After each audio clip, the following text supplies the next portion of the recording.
Have you ever noticed that some people move through life effortlessly respected? They're never interrupted, their time is never wasted, their words carry weight. And then there are others, maybe you, who are constantly overlooked, ignored, or taken for granted. Here's the uncomfortable truth. Those respected people are not smarter than you. They're not more talented, they're not even more confident by nature. They simply understand one psychological law that most people never learn. And once you understand it, you will never see human behavior the same way again. This will make some people angry because it destroys the comforting lie we've been told our entire lives. That lie is this: if you're nice enough, people will respect you. They won't. In fact, the opposite happens. Every time someone cuts in front of you and you stay silent. Every time a friend cancels plans last minute and you smile it off.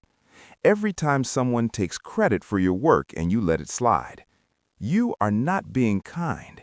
You are training people to disrespect you. And the people who never experience this, they are not lucky. They are not avoiding conflict by accident. They are using a brutal psychological truth Niccolo Machiavelli understood over 500 years ago. A truth that separates those who command respect from those who beg for approval. Let me say something that may upset you. Being liked is often the reason you are weak. The more you chase approval, the less people respect you. Not sometimes, always. This is not motivational advice. This is human psychology. And by the end of this video, you'll understand why some people dominate rooms without speaking, why others disappear the moment they open their mouth, and how to become someone who is never casually disrespected again. If you're ready to stop being everyone's backup plan and start being someone people think twice about crossing, stay with me. And drop this in the comments: respect over approval. The hidden weakness of wanting to be liked. Every person who has ever walked all over you had one thing in common. They knew you needed their approval more than they needed yours. Think about it. When was the last time someone truly respected a desperate person? Never. Desperation has a smell, and everyone can sense it. When being liked becomes your priority, you become predictable. People know you'll laugh at insults. They know you'll agree even when you don't. They know you'll show up even when your time is disrespected. And once you are predictable, you become disposable. Here's the paradox most people never understand. The harder you try to be liked, the less people actually like you. Look at the people you genuinely respect. Are they constantly seeking your validation, or are they perfectly fine without it? Human psychology is simple. We desire what doesn't need us. We dismiss what comes too easily. When you chase approval, you lower your value in the social marketplace. Machiavelli famously said, "It is better to be feared than loved if one cannot be both." He wasn't promoting cruelty. He was describing consequences. Fear doesn't mean terror. It means knowing there is a cost to disrespect. Think of the people who commanded your respect growing up. A strict teacher, a boss who didn't tolerate nonsense, a friend who told you the truth even when it hurt. What did they have in common? They didn't need your approval. They had boundaries and enforced them. Meanwhile, people pleasers are ignored, overlooked, and forgotten. Because when you make yourself available to everyone, you become special to no one. Those who benefit from your need to be liked do not respect you for it. They may smile, they may praise you, but privately, they know you are safe to exploit. And once you are safe to disrespect, respect becomes impossible. Drop this affirmation: I choose power. Respect is built on consequences. Let's talk about what actually works. Real respect is not admiration. It's not popularity. It's not praise. Respect is built on one principle: consequences. When people know crossing you costs them something, they don't cross you. When they know it's free, they take advantage. Most people get this wrong. They think respect comes from achievements. That's admiration, and admiration fades. Respect comes from refusing to tolerate disrespect. When someone disrespects you and nothing happens, you teach them it's acceptable. When someone disrespects you and loses access to you, they learn quickly. This is why nice people are often treated the worst. They've trained everyone around them that bad behavior has no price. They've made themselves safe to mistreat. But when you flip the script, when your time, attention, and energy have value, everything changes. People choose their words carefully. They hesitate before crossing lines. They treat you as someone who matters. Respect is self-reinforcing. The more you demand it, the more you receive it. And the more you receive it, the easier it becomes to demand. Here's the key difference. When you demand to be liked, others are in control. When you demand respect, you are. Respect isn't given, it's taken by refusing to accept less. Drop this: my worth isn't negotiable. Control is the real game. Every interaction is about control.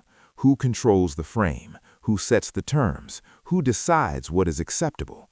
If you don't know who's in control, it's not you. Approval seekers give up control constantly. They change behavior to avoid conflict. They stay silent to keep peace. They say yes to avoid rejection. Each time they do, they hand over authority. People who don't need approval keep control. They speak their truth. They make decisions based on values. They set terms, not accept them. Needing approval gives others the remote control to your emotions. When someone can upset you with disapproval, they own you. Freedom begins the moment you are willing to be disliked. Not hated, not cruel, simply uncontrolled. Unpredictability is power. When people can't manipulate your reactions, they lose leverage. This is how confident people are made, not because nothing hurts them, but because opinions don't define them. Drop this: I control my worth. Approval is an addiction. Let's be honest, your need for approval is not a personality trait, it's an addiction. Compliments trigger dopamine, the same chemical linked to drugs. Praise feels good, and once it fades, you crave another hit. People notice this quickly. They learn they can control you with small doses of validation. Praise to make you work late, compliments to borrow money, flattery to excuse bad behavior. They are using your brain chemistry against you. Approval is cheap to give and expensive to need. People who don't need validation cannot be manipulated this way. They are immune to flattery. Authenticity replaces performance. And ironically, they become more respected and genuinely liked. Breaking this addiction feels uncomfortable. You will be misunderstood. You will feel guilt. Some people will disappear. Good.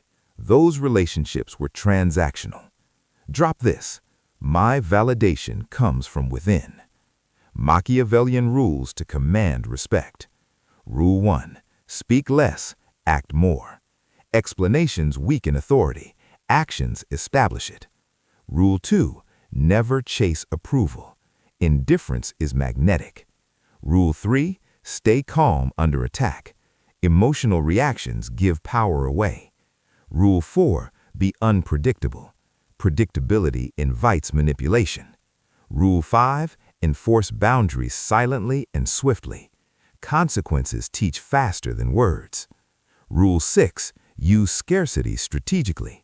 Availability lowers value. Selectivity raises it. The less accessible you are, the more people respect your presence. This is not cruelty. This is self-respect. Final truth: the world is full of people begging to be liked. It is starving for people who command respect. This is not about becoming cold. It's about becoming strong. Your worth does not come from approval. It comes from standards. And the moment you stop giving your power away, everything changes. Drop the final affirmation: respect is my birthright. Be the person who doesn't need approval, because that person holds all the cards. Now let's go deeper. Because most people think they want respect, but they are not willing to pay the price for it. Respect has a cost, and that cost is discomfort. The moment you stop explaining yourself, people will ask questions. The moment you say no without guilt, people will test you. The moment you enforce a boundary, someone will accuse you of changing. And they're right. You are changing. You are no longer the version of yourself that was easy to control. This is where most people fail. They mistake discomfort for danger. They confuse resistance with proof they're doing something wrong. But resistance is not a sign of failure. It's a sign of power shifting. When people lose access to you, they feel it. And when they feel it, they push back. Not because you're wrong, but because they benefited from the old version of you. Let me be clear. If everyone is comfortable with your boundaries, they are not boundaries. They are suggestions. Real boundaries upset people who were overstepping. That's how you know they're real. Why silence terrifies people. Here's something few people understand. Silence is one of the most dominant psychological tools you can use. Most people talk to fill space. They explain to reduce tension. They over-communicate to ease anxiety. Powerful people do the opposite. They let silence sit. When someone disrespects you and you don't rush to defend yourself, the silence forces them to feel the tension. They wonder, did I go too far? Did I lose access? Did I miscalculate? Silence shifts the burden. Weak people rush to clear misunderstandings. Strong people let others sit in uncertainty, and uncertainty is uncomfortable. Machiavelli understood this well. People fear what they cannot read. When your reactions are delayed, controlled, and minimal, you become unreadable, and unreadable people are dangerous to disrespect. The myth of being understood. One of the biggest traps people fall into is the need to be understood. They explain their intentions, they justify their behavior, they defend their choices. But here's the truth. People don't respect explanations, they respect decisions. You don't need to be understood to be respected. You need to be consistent. Every time you over-explain, you're asking for permission. Every justification is an invitation for debate. Powerful people don't argue their standards, they enforce them. If someone doesn't understand your boundary, that's not your problem. Understanding is optional. Compliance is not. Emotional detachment is not coldness. Many people confuse emotional detachment with cruelty. They think that caring less makes you heartless. It doesn't. It makes you clear. When you are emotionally attached to outcomes, people can manipulate you. They can guilt you, pressure you, threaten you with disapproval. But when you detach emotionally, you see situations for what they are, not how they make you feel. Detachment doesn't mean you don't care. It means you don't let emotions override judgment. This is why leaders, negotiators, and strategists appear calm under pressure. They are not unfeeling. They are uncontrolled. Why people test you after you change. Here's something important. When you start enforcing boundaries, people will test you harder than ever before. This is normal. They're checking if the new version of you is real. They will push old buttons, break small rules, cross minor lines, joke disrespectfully. They're looking for cracks. If you let it slide just this once, you've failed the test. Consistency is everything. The first few times you enforce consequences, it will feel uncomfortable. But after that, people adjust. Not because they like it, but because they respect it. Respect is not negotiated, it is demonstrated. Most people try to negotiate respect. They ask for it. They explain why they deserve it. They hope others will recognize their value. That never works. Respect is demonstrated through behavior, through what you tolerate, through what you walk away from, through what you refuse to explain. Your actions teach people how to treat you. Every interaction is a lesson. Ask yourself, what have I been teaching people about how to treat me? The difference between confidence and power. Confidence is internal. Power is external. You can feel confident and still be disrespected. Power is what makes people adjust their behavior around you. Power comes from consistency, boundaries, consequences, emotional control. Confidence without boundaries is noise. Power without emotion is clarity. Why kind people get used. Let's talk about kindness. Kindness without boundaries is self-destruction. People don't exploit kindness, they exploit access. When you give endlessly, you remove scarcity, and without scarcity, there is no value. The most respected people are not the nicest, they are the fairest. They give selectively, they help intentionally, they forgive conditionally. This makes their kindness meaningful. Scarcity creates gravity. People are drawn to what they can't easily access. That's not manipulation, that's human nature. When your time is limited, people respect it. When your attention is selective, people value it. When your presence is earned, people remember it. This is why the most powerful people often seem slightly distant. They are not chasing connection. Connection comes to them. You will lose people, and that's the point. Let's be honest, you will lose people when you change. Some will drift away, some will become hostile, some will talk behind your back. That's not failure, that's filtration. You're removing people who benefited from your weakness. What remains are relationships based on respect, not convenience. The final shift. Here is the real transformation. You stop asking, "Do they like me?" and start asking, "Do they respect me?" You stop thinking, "How do I keep the peace?" and start thinking, "What do I tolerate?" You stop fearing, "Will they leave?" and start knowing, "I can walk away." That's power. Final affirmation. Say it clearly. I do not chase approval. I do not explain my worth. I do not tolerate disrespect. I choose respect over comfort. Respect is not something I hope for, it is something I enforce.